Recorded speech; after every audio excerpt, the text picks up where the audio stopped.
আমি ভাবতেও পারিনি যে আমার এই ছোট ছোট ভিডিও, ছোট ছোট ব্লগগুলা তোমাদের কাছে এত বেশি ভালো লাগবে, এত বেশি তোমরা পছন্দ করবে, আমি ভাবতে পারিনি। যাই হোক, আমার কষ্টটা সার্থক হলো।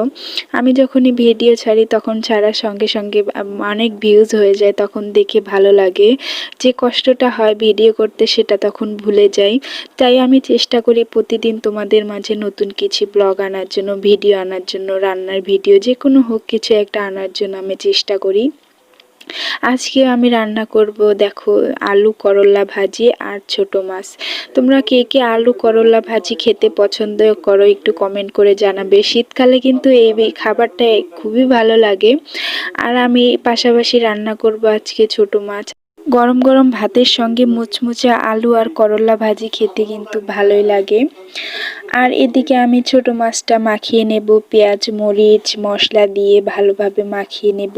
জানো তো, এই ছোট মাছটা রান্না করার সময় পেঁয়াজ মরিচ আর মশলাটা দিয়ে মাছটা যত ভালোভাবে তুমি মেশাতে পারবে, রান্নাটা কিন্তু ততই মজা হবে।